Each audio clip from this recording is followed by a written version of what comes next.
Hello, Simon here. Welcome to Have Gadgets Will Travel. If you're new to the channel, so am I. I'm Simon. This is my first video. This channel is going to be about gadgets that you can use, caravanning, motorhoming, overlanding, all that sort of thing.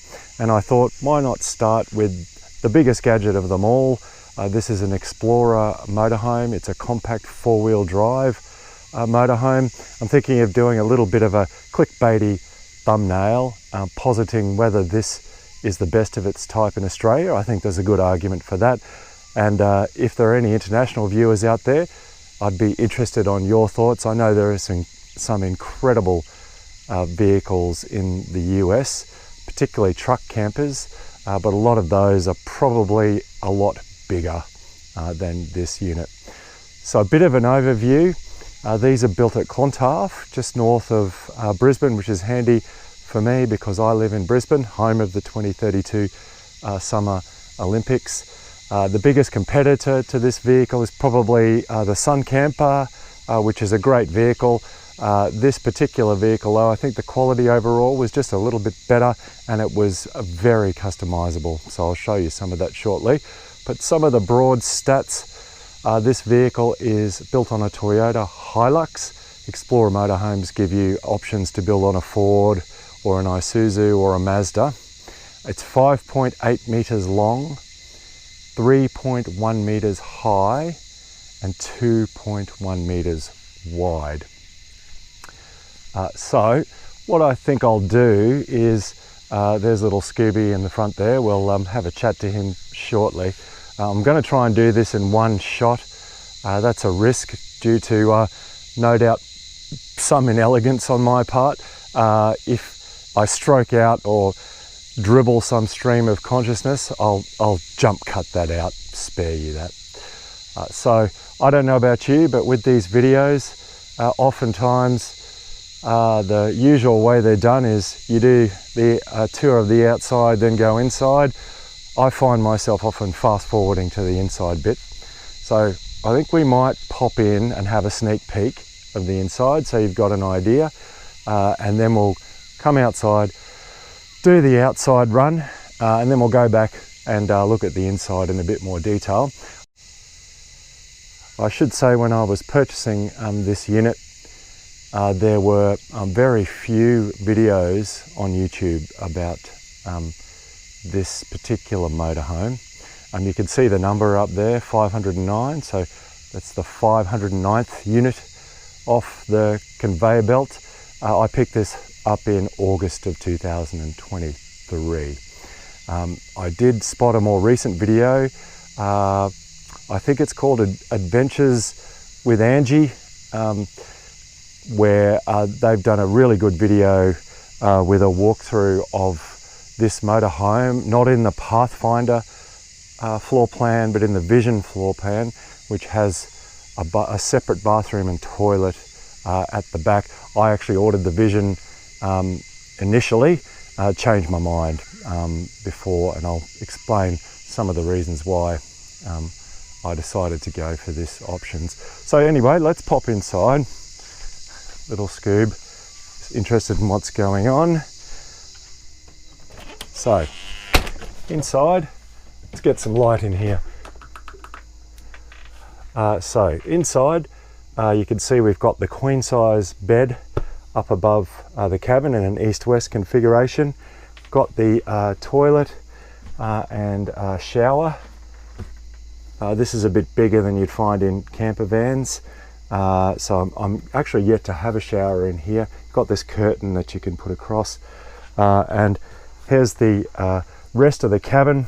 You see you got the kitchen, the bench at the back there, which converts into a bed, the stand-up fridge, which I really like, and plenty of storage. So we'll come back in here once I've taken you around the outside. Watch out, Scoob. All right, now what I don't know about cars could literally fill a warehouse. So bear with me if I mess this up to some extent, but we'll give it a go. So this is the Extreme Pack So that comes with all the off-road goodies and add-ons. So it comes with the bull bar. Obviously the disadvantage with a bull bar is that it costs money, and it obviously adds to your weight. I should say that with a GVM upgrade, the total weight this vehicle can handle is 3,620 kilograms. The tear weight is 3,000 kilograms exactly. If I understand it correctly, that's with 40 litres worth of fuel. So that's no water and all the goodies that you put on board, including yourself. So a decent amount of payload for a small vehicle. Certainly enough for my needs, although I expect I'm probably skirting pretty close to the limit when I'm fully loaded. So coming back to the bull bar, I think there are some different opinions on the utility of these things. If you hit a kangaroo in the middle of the outback and it saves your radiator and you can keep driving, I think you'd think it was a fantastic investment. If you're involved in an accident, from what I understand, there's an awful lot of choreography that goes into the crumple zone in order to protect the occupants in the cabin. Introducing this big lump into an equation in an accident, I'm not sure. But anyway, you do you on that, and there is a fair amount of information out there on YouTube. So if I can remember correctly, I think that's for the desert flag.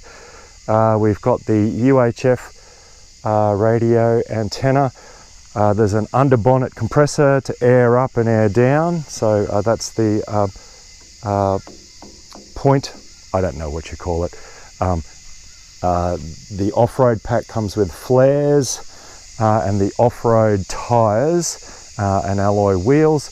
As you can see, this is built on a Toyota Hilux 2.8 litre 4-cylinder diesel, the SR model.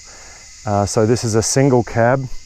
Explorer Motorhomes were in the business of building boats before they started this. So one of the selling points is that this is a fiberglass one-piece shell, so it minimises the risk of leaks, and it's also very well insulated.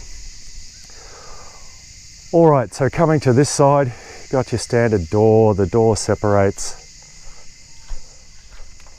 So you've got a screen door, you've got your electric step, you've got a handy outdoor picnic table.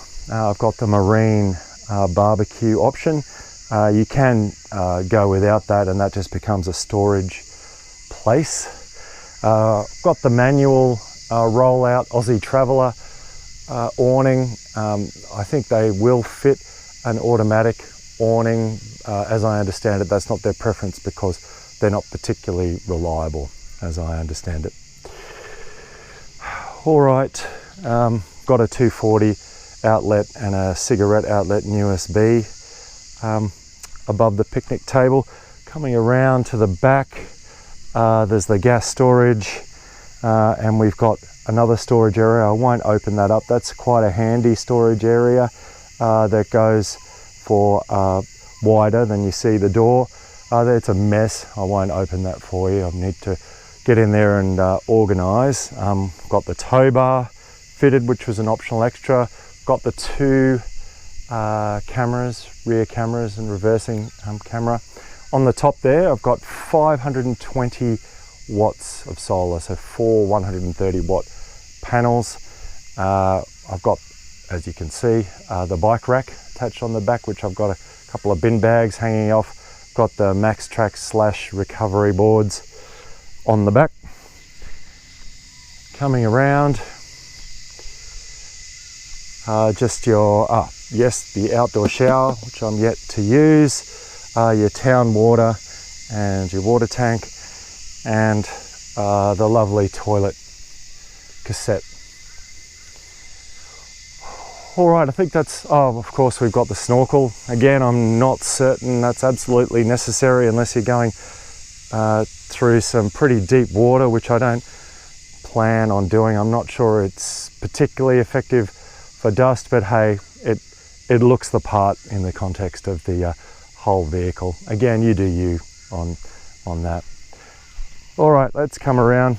Maybe we'll say g'day to Scoob. What you doing, Scoobs? Scooby's a rescue dog. He's a French bulldog. I've had this little fella for about 2 months or so. He's amazing. He's 3.5. His previous owners had a kid, as I understand it. The only issue he's got is a bit of resource guarding around his meal. So you just have to work around that. 99% of the time, he is amazing. So good on you, Scoob. All right. So let's go inside and have a closer look. Wait out here, Scoobs. All right, so got the queen size bed. Now this is on struts, so I've got some stuff on here, so I'm probably not going to be able to show this to you very well. But anyway, that flips up. It allows you to move in and out of the cabin, which for some people is important for security reasons. You've got your 2 windows either end, with all the windows here are those standard Dometic ones, I think, where you can put the insect shade up or the complete block out. Couple of lights up here. Now the only thing the Sun Camper had, which I was a little disappointed that this didn't have, is some sort of hatch here, which would have made it easier to get up onto the roof too, I expect. I haven't asked Explorer why they don't do that, but I expect that they would have their reasons. Now this down here actually comes across and you can clip it into there. So when I'm driving, old Scoob there, he sits comfortably here on his bed. There's a little latch there you can see, so we fix him to the wall. Sirocco fans, air conditioner, which can only run on 240 volt. The toilet is a Dometic cassette toilet. I wasn't a camper or caravaner or motorhomer before acquiring this vehicle, so I've had some, let's call them, unpleasant experiences with the old toilet cassette and emptying the cassette. So as a companion to that toilet, I have a composting toilet. I'm going to do a separate video on that one. Now you've got your sink, your little cabinet.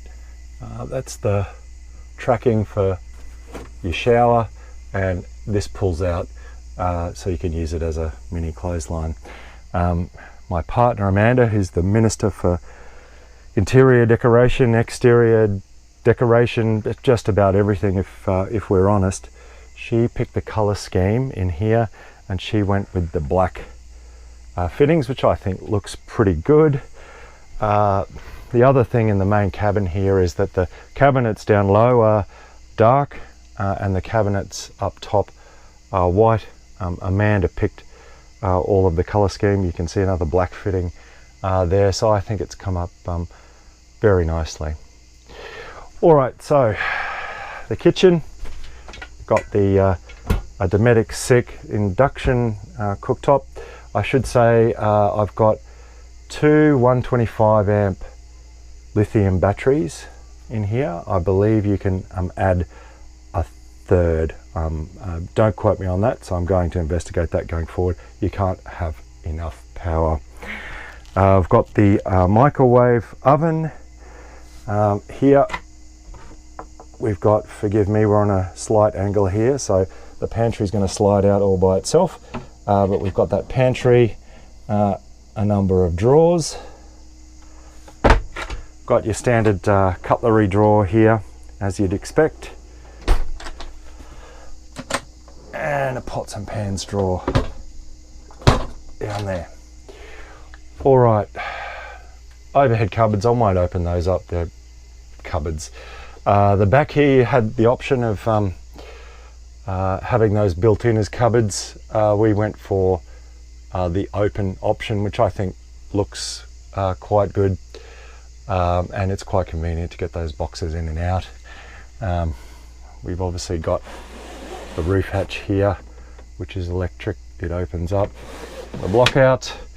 Now, one of the reasons that we moved from the fantastic Vision layout, which has the separate toilet and shower in the back, is this panoramic view. So you get these lovely windows, lets in a lot of light. That's what attracted us, to be able to, you know, there are times when you can't be sitting outside, you've got to be sitting inside.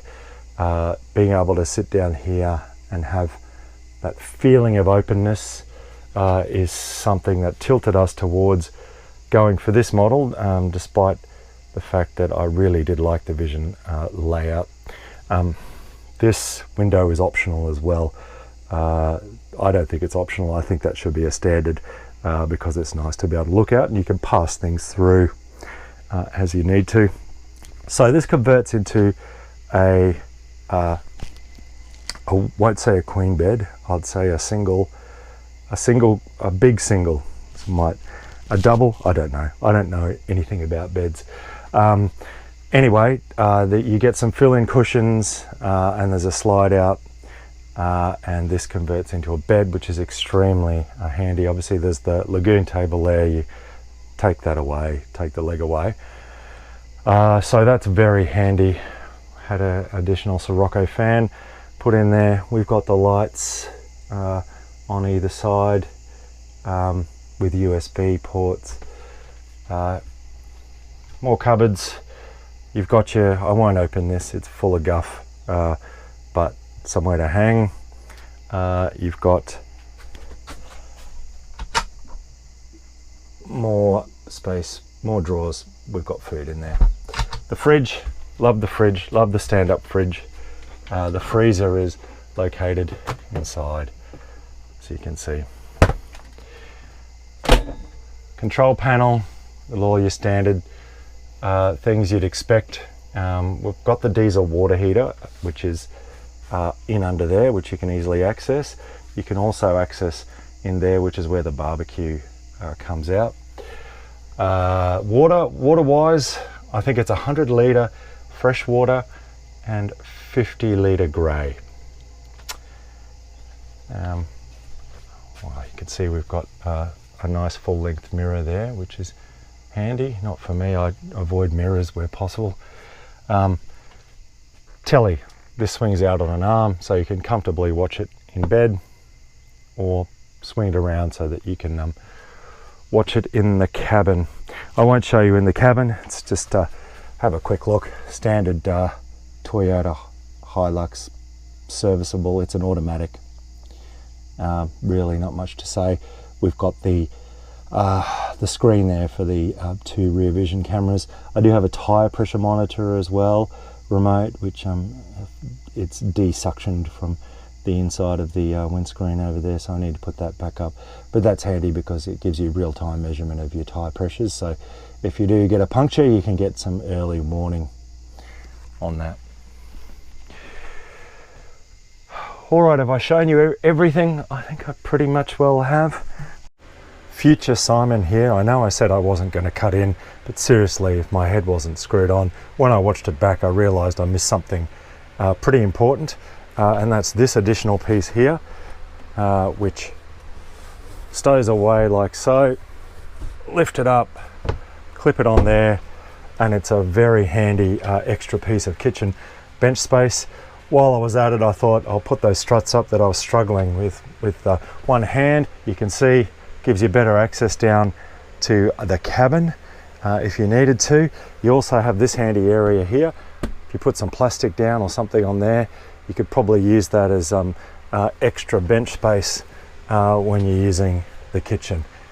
All right, back to old Simon. Go outside,